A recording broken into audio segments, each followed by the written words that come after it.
اکرام، programme ستارہ حرم کے ساتھ ایک دفعہ پھر حاضر خدمت ہے آپ کا میزبان بلال احمد۔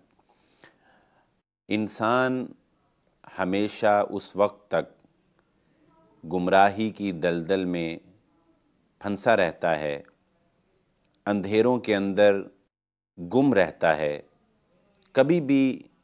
ترقی اس کا مقدر نہیں بن سکتی، کبھی بھی وہ عروج حاصل نہیں کر سکتا جب تک انسان تحقیق کی نہیں سوچتا، جب تک انسان نئی چیز نئی بات کو نہیں سنتا،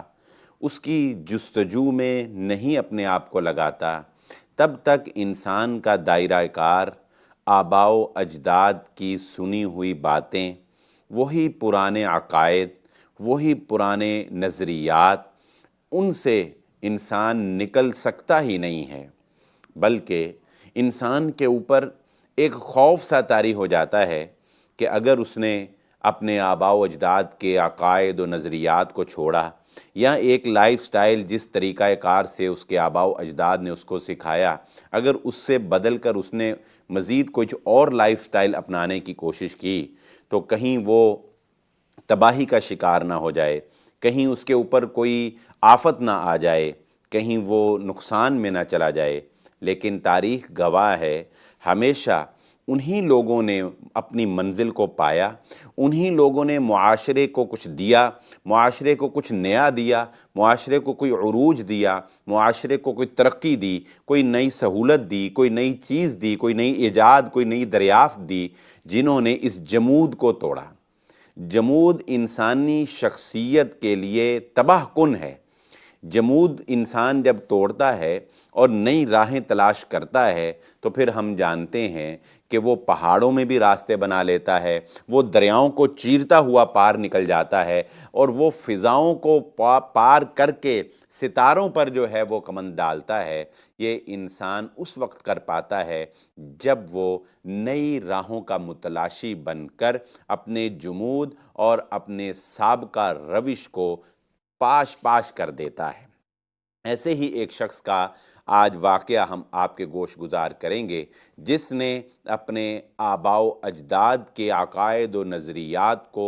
توڑا، ایک نئی بات کو سنا، اور جب اس کو سننے کے بعد اسے یقین ہوا کہ یہ وہ بات ہے جو ہمیں اندھیروں سے نکال کر روشنیوں کی طرف لے کر جائے گی، جو ہمیں گمراہیوں سے نکال کر کامیابی کی طرف لے کے جائے گی، جو ہمیں ایک محدود بستی سے نکال کر عالمی قوت اور عالمی طاقت اور عالمی تعارف مہیا کرے گی، تو اس نے فوراً اس کو گلے سے لگا لیا۔ میری مراد حضرت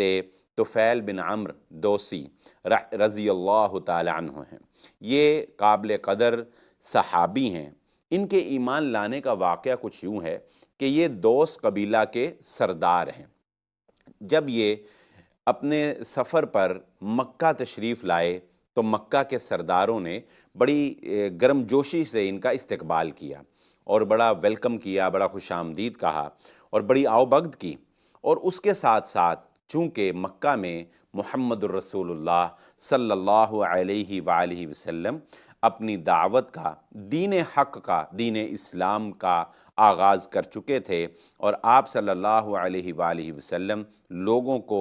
دین کی تبلیغ میں مصروف تھے۔ چنانچہ سرداران قریش نے اس خوف سے کہ کہیں یہ طفیل جو ہے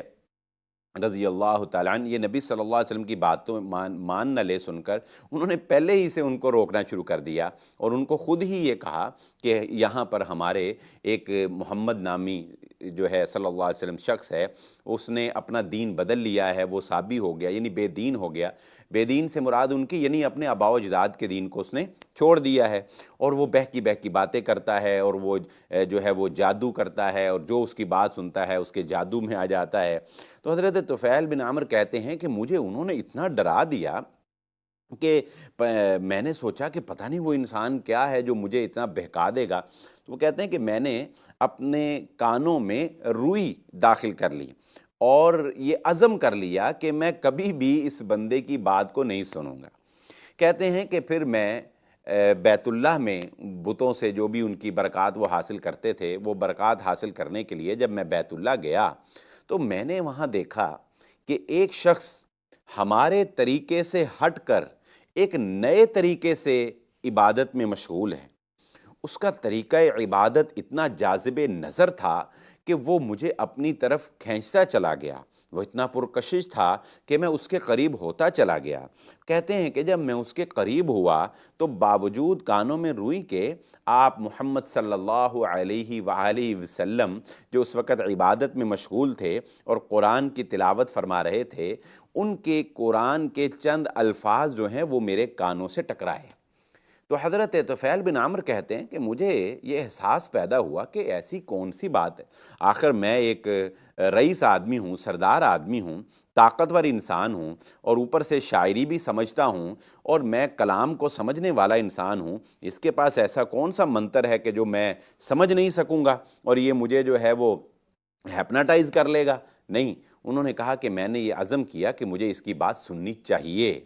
میں دیکھوں تو صحیح کہ کہتا کیا ہے، آخر میں اتنا بدھو تو نہیں ہوں، اتنا نالائق اور کم عقل تو نہیں ہوں کہ یہ مجھے بے وقوف بنا لے۔ اگر اس کی بات سمجھ میں آنے والی ہوئی تو ماننے میں کیا حرج ہے، اور اگر بات سمجھ میں نہ آنے والی ہوئی تو نہیں مانوں گا، میں خود عقل سلیم رکھتا ہوں، فیصلہ کر سکتا ہوں۔ چنانچہ وہ کہتے ہیں کہ میں نے اپنے کانوں سے روئی جو ہے وہ نکال دی، اور رسول اللہ صلی اللہ علیہ وسلم کا جب کلام سنا تو مجھے تو وہ کلام کی تاثیر جو ہے دل میں اتر گئی، اور اسی وقت محمد الرسول اللہ صلی اللہ علیہ وآلہ وسلم کے پیچھے ہو لیے۔ تو جب آپ صلی اللہ علیہ وسلم اپنے گھر تشریف لے گئے تو کہا کہ مجھے قرآن اپنی دعوت پیش کیجئے۔ نبی صلی اللہ علیہ وسلم نے دین اسلام کا پیغام پیش کیا اور قرآن سنایا، تو حضرت طفیل بن عمرو دوسی رضی اللہ تعالیٰ عنہ اسی وقت محمد رسول اللہ صلی اللہ علیہ وسلم پر ایمان لے آئے۔ یہی کافی نہیں بلکہ اپنے قبیلے میں گئے اور وہاں جا کر بھی قبیلے والوں کو دعوت دی، اختصار کے ساتھ کہ اول تو ان کی دعوت ماننے سے سب نے انکار کر دیا، پھر جب یہ نبی صلی اللہ علیہ وسلم کے پاس آئے اور غصے میں، جو شیلے آدمی سردار آدمی تھے،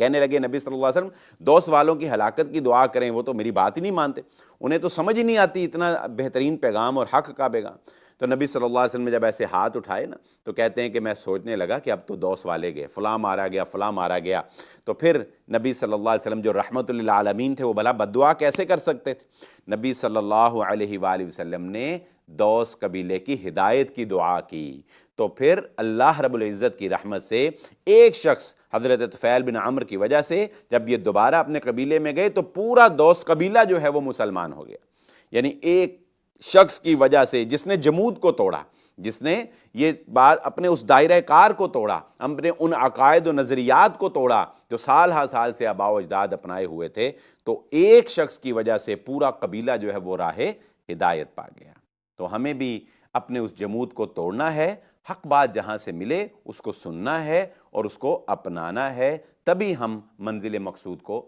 پا سکتے ہیں۔ اللہ رب العزت سے دعا ہے اللہ تعالی ہمیں حق بات کو سن کر، اس کو سمجھ کر، اس پر عمل کرنے کی توفیق عطا فرمائے۔ اسی کے ساتھ اجازت دیجیے اپنے میزبان بلال احمد کو۔ اللہ حافظ۔